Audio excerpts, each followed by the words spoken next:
League Jamaat-e ബന്ധത്തിൽ മുസ്ലിം ലീഗിനോട് ചോദ്യങ്ങളുമായി സമസ്ത കാന്തപുരം വിഭാഗത്തിന്റെ മുഖപത്രമായ സിറാജിൽ ലേഖനം. ശരാശരി ഒരു വാർഡിൽ 1.5 വോട്ട് തികയാൻ ജമാഅത്തെ ഇസ്ലാമി ഇനിയും ഏറെ വളരണം. കഴിഞ്ഞ 30 വർഷത്തിനിടയിൽ സമുദായത്തിന് പേരുദോഷമുണ്ടാക്കിയവർക്കാണോ ലീഗ് വോട്ട് ചെയ്യേണ്ടത്?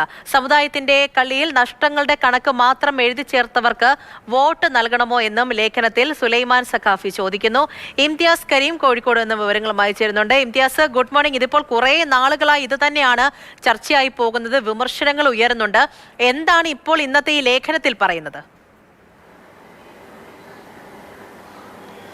പൂജ, ഗുഡ് മോർണിംഗ്. തീർച്ചയായിട്ടും അതായത് ഈ തിരഞ്ഞെടുപ്പ് കാലത്ത് മുസ്ലിം ലീഗ് ജമാഅത്ത് ബന്ധവുമായി ബന്ധപ്പെട്ട് വലിയ രീതിയിലുള്ള വിമർശനം CPM അടക്കം ഉന്നയിക്കുന്നുണ്ട്. ആ ഘട്ടത്തിലാണ് സമസ്ത കാന്തപുരം വിഭാഗത്തിന്റെ മുഖപത്രമായ സിറാജിൽ മാളിയേക്കൽ സുലൈമാൻ സഖാഫി ഒരു ലേഖനവുമായി എത്തുന്നത്. ആ ലേഖനം പ്രധാനമായിട്ടും പറയുന്നത് ജമാഅത്തെ ഇസ്ലാമിയുടെ പഴയകാല, അതല്ലെങ്കിൽ ജമാഅത്തെ ഇസ്ലാമി തുടർന്നു പോരുന്ന നിലപാടുകളെ കുറിച്ചാണ് കൃത്യമായി പറയുന്നത്. അതായത് ജമാഅത്തെ ഇസ്ലാമിയുടെ പത്രം തന്നെ, അവരുടെ മാധ്യമ സ്ഥാപനം തന്നെ പല ഘട്ടങ്ങളിൽ പല സമയത്തൊക്കെ ലീഗിനെ അതിഭീകരമായിട്ട് വിമർശിച്ചിട്ടുണ്ട്. വിമർശനാത്മകമായ നിലപാടാണ് ലീഗിനോട് എല്ലാ കാലത്തും എടുത്തിട്ടുള്ളത് എന്നാണ്.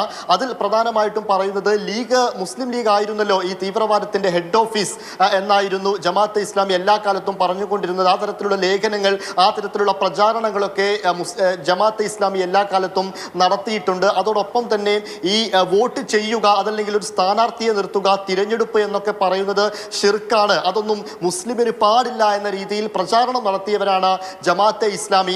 അതോടൊപ്പം തന്നെ ഈ മുസ്ലിം, അതായത് ഇന്ത്യൻ ഭരണഘടനാ സംവിധാനത്തിൽ തന്നെ പ്രശ്നങ്ങളുണ്ട് എന്നൊക്കെ പറഞ്ഞവരാണ് ജമാഅത്തെ ഇസ്ലാമി എന്ന രീതിയിലാണ് വിമർശനം വരുന്നത്. അതോടൊപ്പം തന്നെ മാറാട് കലാപത്തെ ഉദ്ധരിച്ചുകൊണ്ട് പറയുന്നത് ഈ മാറാടുണ്ടായ പ്രശ്നം, ആ പ്രശ്നത്തിന്റെ പ്രധാന പങ്കാളികൾ മുസ്ലിം ലീഗിലെ ആളുകളാണ് എന്ന് പ്രചരിപ്പിച്ചവരാണ് ജമാഅത്തെ ഇസ്ലാമി.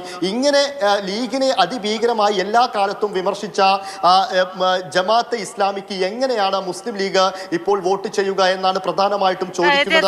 ആ രീതിയിലുള്ള വിമർശനമാണ് ആ ലേഖനത്തിലും ഉള്ളത്. ഇംതിയാസ് കരീമാണ് വിവരങ്ങൾ നൽകിയത്.